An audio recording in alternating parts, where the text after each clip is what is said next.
New year, new me. Maybe you're thinking the same. And I will go visit today the IU campus here in Berlin to talk to our students and also our staff about their New Year's resolution and how they keep up with it. We will also have 2 interviews in this video for you, where we talk to experts in their field about how to stay motivated and how to keep up with your resolutions. So come join me. Claire, do you have any New Year's resolutions? Yes! I want to be a little bit more cultured, so every week I'm going to do one cultural event. How's it going so far? The first week. I still have 2 days. So I'm here now with Dipti. Dipti, do you have any New Year's resolutions? Yes, I do. So my New Year's resolution for 2023 is to be at the Berlin campus more. I've been actually working with IU for about 3 years, and I started in the pandemic, so I didn't come into office very often. And every time I come here, I really feel like the campus is really pretty. I really like it. So this year, I make a resolution to be here once a week. How's it going so far?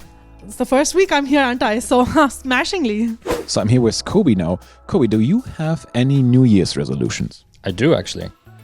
So this year I decided that I want to read more books. And so far it's been going really good.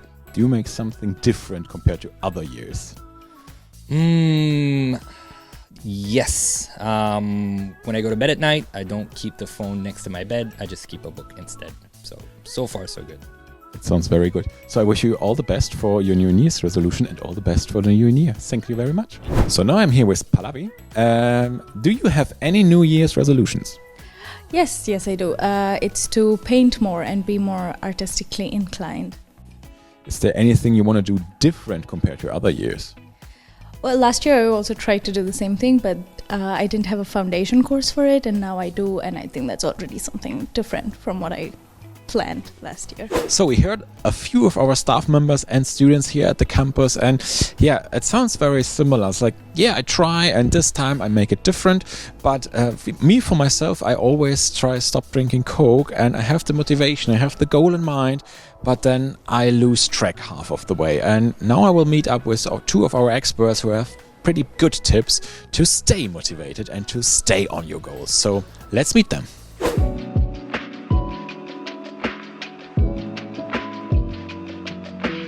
So I'm now here with Leonie, who is a study coach at IU.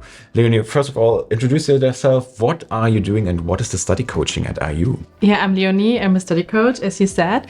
And we study coaches can support you alongside your studies, like especially with the topics of motivation, time management, learning strategies, or exam preparation. This video is all about how to stick with your New Year's resolutions, and one of it is for a lot of our interested people is I want to study. So how do you stick with your decision to study a course? How do you stay with your study course and stay on all those topics and stay motivated?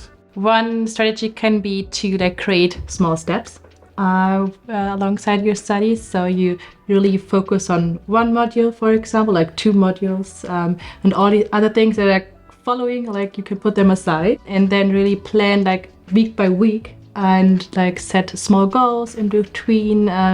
For example, I want to read 1 chapter of the course book, and this is my goal for the week, for example, and then it's easier for you to have small successes in between you can definitely celebrate. That sounds very smart, to be honest. So we are just at the beginning of the new year, and a lot of people have this new year resolution. This year will be my year. I want to study the course I always dreamed of. But is it actually a good idea to have this out of this new year energy to actually decide to study, or should you think twice before you make such a big decision like applying for a study course? I mean, I would say yes, of course it's a good idea, but as you said, it's good to think twice and really think, okay, what is my convincing motivation to start with my studies? As you said, when you always had this wish to study, why did you have this wish, and what is your vision, what is your goal with the studies, and maybe what is your wish for the future? Maybe you would want to change your job, maybe you want to get more salary, for example. These are all good reasons to start with it, but it's really good to consider what can happen over the next years. Do you already have some plans like traveling or maybe some changes in your private life, for example? And this is something it is important to keep in mind and then think about it and see, okay, is this really realistic? And then if it is, then yes, go for it. So what kind of experience do you yourself have as a study coach with the students? What are the topics they come to you with, or what are the topics where they ask for advice? I think one of the topics is like time management, and it's all about planning. How can my week look like? And for that, it can be helpful to use like a timetable where you can see all the hours of one day or like of the week, and that you then first start with writing down all the fixed hours you cannot use during the day, like your working hours or like the time you need for your household, for like cleaning, going shopping, things like that, and that in the end you can see, okay, what time is like actually available, what can I use, and that you can find your like own learning hours and like also kind of find your learning routine. Yeah, and another topic is motivation, of course. Also like lows of motivation and how to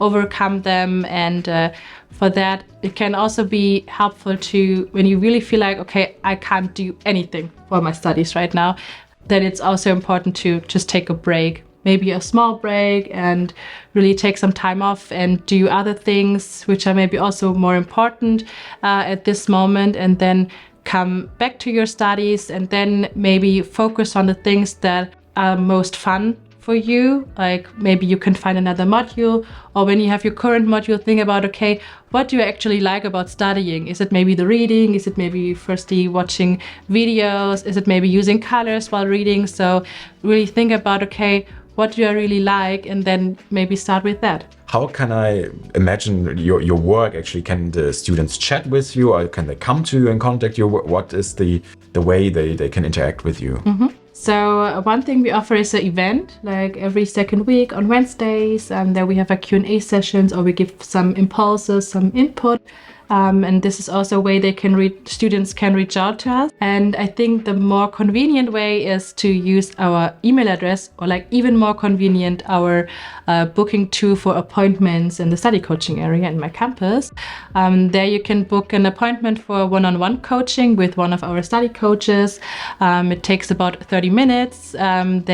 Most of the time they take place via Zoom, and then you can ask your questions regarding our topics like time management, motivation, learning strategies, and then we can take a look at your situation, like really individually, and see, okay, what impulses or strategies could help you. For the end of this interview, do you have some secret advices, like your top 3 tips for to stay with your New Year's resolution, or to stay with your studies in particular?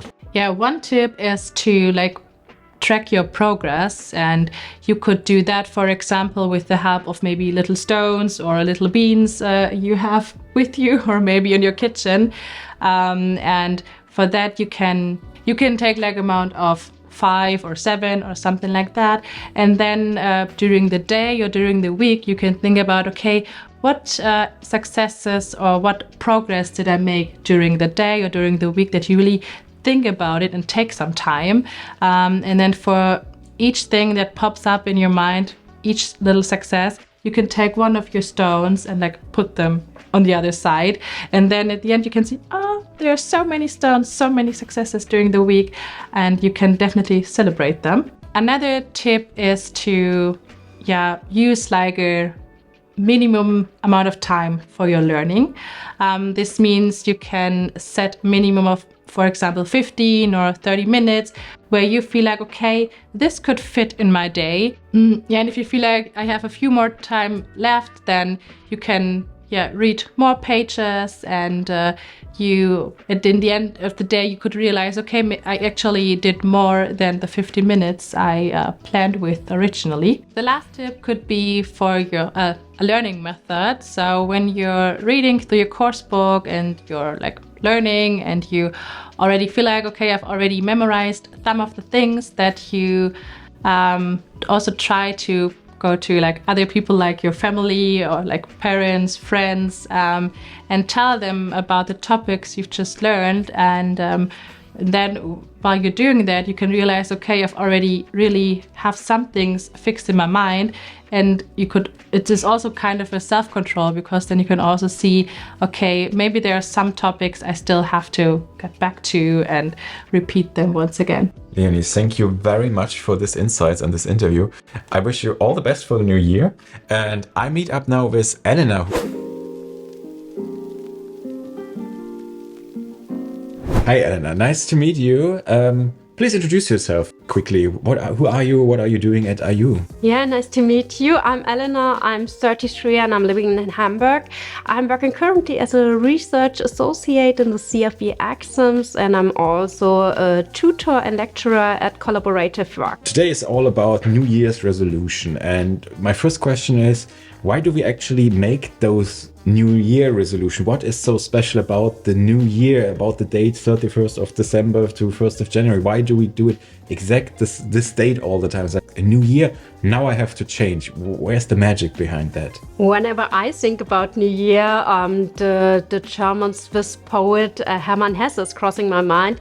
He wrote the poem Steps, and in the poem it says, there's a magic in every new beginning.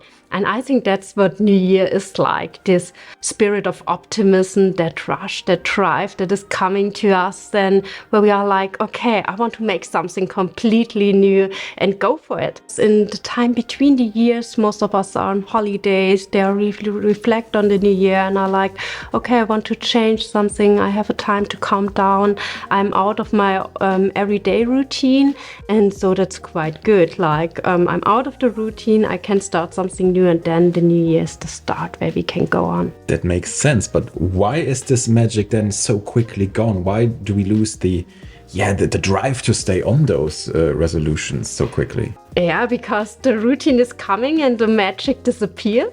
And that's what most of the people don't have in mind, that they need to have a plan when the routine is coming back, that they need to change their habits. There's a study from the European Journal of Psychology from 2009 where it says that changing habits takes between 18 and 254 days. Wow. So it's quite a long time. Imagine 254 days. But in average, it's about 66 days. So it's more than 2 months to change habits. So yeah, it's quite a tiring and exhausting time where we need to come in this new routine. Are our goals too ambitious? Are we too motivated with those New Year resolutions, or are the goals too complicated? I don't think so. I think they're not too complicated, but it will take us quite a long time to achieve them. So we need to set intermediate goals to work on our serotonin level, because the serotonin hormone is the happiness hormone, which comes from our brain. And when we have these ambitious goals, which take us more than 2 months to achieve it, then we need to have some happy moments. And so we should work on intermediate goals to get this feeling back. Yeah, most of the people have those goals like more sports, more this. But some of us maybe have the resolution say like, I want to start a study. Studying is a very big decision. So is it a good idea to make a decision out of this New Year's energy, or should you think twice about this idea? I think studying is always a great chance and a great goal for you in your life, no matter where you stand at the moment. But it's about like, what will I achieve with my study? Do I want to have a fulfilling job afterwards? Or do I want to have great conversations? Do I want to more network with people who are in my interests? What is my goal with that? And I have to keep that in mind, which obstacles can occur on this way, because it can be quite a lot. This is a lot of time which it takes. So I have to take this in mind, that I need to change my daily habits. Yeah, of course.